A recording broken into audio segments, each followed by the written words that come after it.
አቤል አባቴ አይወደኝም እያለች ብዙ ነገሮች ስተች ነበር። ነገር ግን አይወደኝም ያለችው አባቷ ባልሰራው ስራ ሰርቻለሁ ብሎ እጅ መስጠት እጅግ በጣም አባት ለልጁ ምንም አሳልፎ እንደማይሰጥና አባት መከታ ነው። አባት ለዘላለም ይኖር 9 ወር ባያረግዝም የሚባሉ ተረት እውነት ነው የሚለውን ትናንትና አይተናል። እውነት ለመናገር ደረጀ እንደዛ ሆኖ ሲያይ እኔ ትክክለኛ የሆነ መጋደል የለም ስሜታዊ ሆኖ የሆነ ይሄ ነገር እውነትም ነው ብዬ ስለምወስድ ድራማ ሳይሆን በቃ የሆነ ስሬስ የሆነ ነገር ነው የመሰለኝ እና እንደዛ ሆኖ ስታዩት እርግጠኛ ነኝ ያለቀሰም ይኖራል፣ በጣም ያዘንም አለ። ምክንያቱም በራሴ ማስተያየት ወይም በራሴ የሚያጋጠመኝ ነገር ስለሆነ ቤተሰቦች እስኪ እኔ ደረጀ እንደ ትናንት እንደዛ ሆኖ ስናየው ልባችን ተሰብሯል የምትሉ እስኪ በኮሜንት አገለጹልኝ። እኔ እጅግ በጣም ነው ያዘንኩት። እንባዬ ሁሉ መጥቷል። እውነት ድራማ መሆኑን እያወቅኩ የማለቅሰው ነገር ይገርመኛል። ለምን አባትን የሚወድ ልጅ ስሜቱ ከባድ ነው።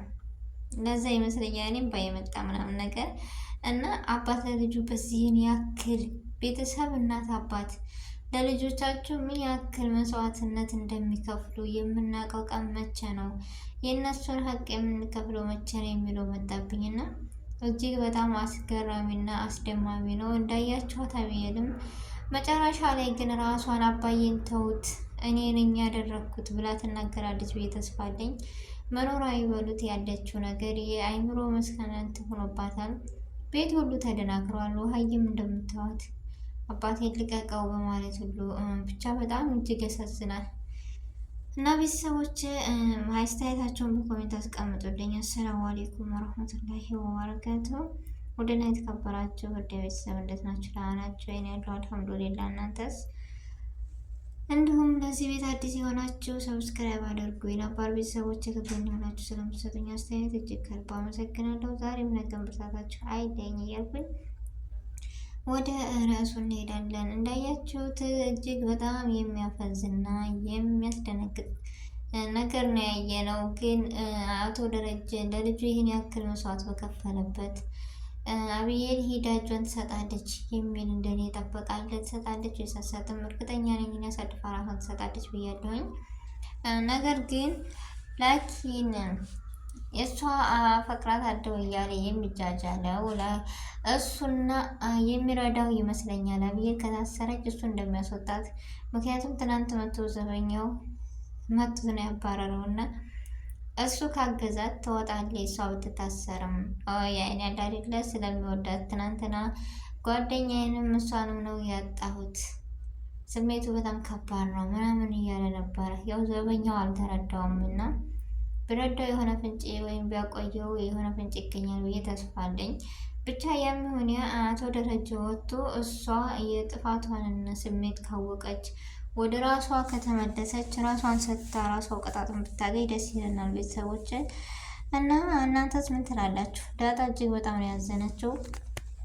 በቃ የቀራት ነገር እኔ ልታሰር እኔ ነኝ ያደረግኩት ለማለት ምንም ያክል አልቀራትም ዳጣ። ናታንም እንደዛው። ግን ይህ ነገር ተገቢ ነው ብላችሁ ታስባላችሁ?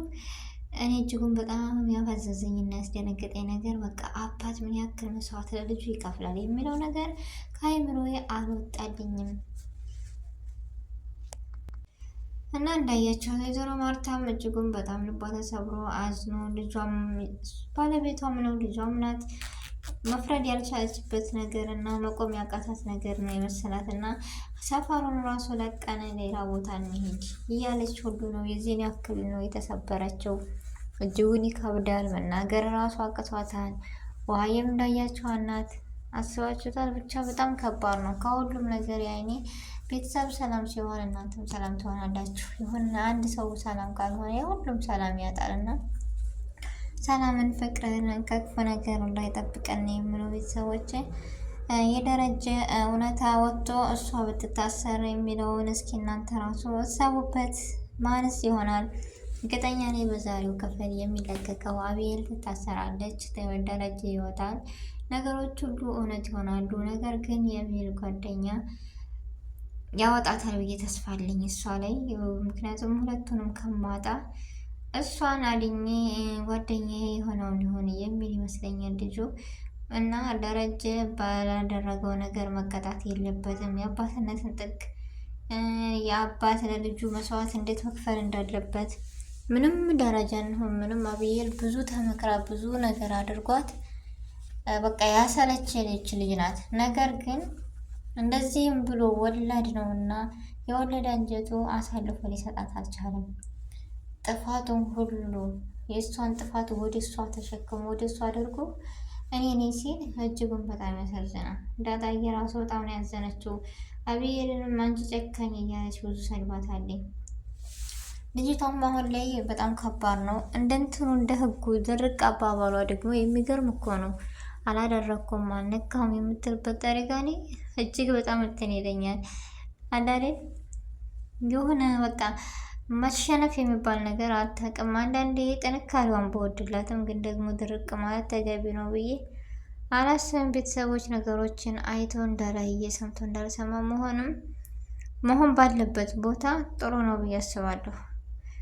እና አብዬል ለአንድ ቀንም ሆነ ለሁለት ቀን ዙሮ ህግ እስከፈረደባት ድረስ ጥፋቷንና ማንነቷን አምና መቀበል መቻል አለባት የምትሉስ ቤተሰብ ምን ትላላችሁ? እና ደረጀ ወጥቶ ሰላማቸው እንደ በፊቱ ደስታቸው ምናምን ይመለስ የምትሉ እንዲሁም የፊቱ ሳቃቸውና ደስታ የጎደለውን ቤት ተሞልቶ ነበረ። የቤቱ ጭንቀት ሁሉ አይደለም እኛ ተጨንቀን ነበር። ግን አሁን ላይ ደስ ይል ነበረ። ያው ይሄ ነገር ተፈጠረ። ብቻ መጨረሻው ምን ይመስላችኋል ቤተሰቦች? እስኪ ሀሳባቸውን አስቀምጡልን። እኔ ግን አብዬል ታስራ አብዬል ጥፋቷን ማግኘት መቀጣት አለባት ነው የምለው። የናንተን ሀሳብ አላቅም። ሀሳብ ሁሉም ሲለዋወጠ ደስ ይላል። እና ቤተሰቦች የዛሬው ቪዲዮ ይሄን ይመስላል። በአዲስ ርዕስና በአዲስ ነገር እስከምንገናኝ ድረስ በያለንበት የዓለም ዳርቻ ሰላማችን ይብዛ፣ ሀገራችንን ሰላም ያደርግልን። ቪዲዮን ከወደዳችሁት ላይክ እና ሼር፣ ሰብስክራይብ ማድረጋችሁ እንዳትረሱ። በአዲስ ቪዲዮ በአዲስ ርዕስ እስከምንገናኝ ድረስ ሰላማችን ይብዛ። ሰላም አለይኩም ወራህመቱላሂ ወበረካቱ።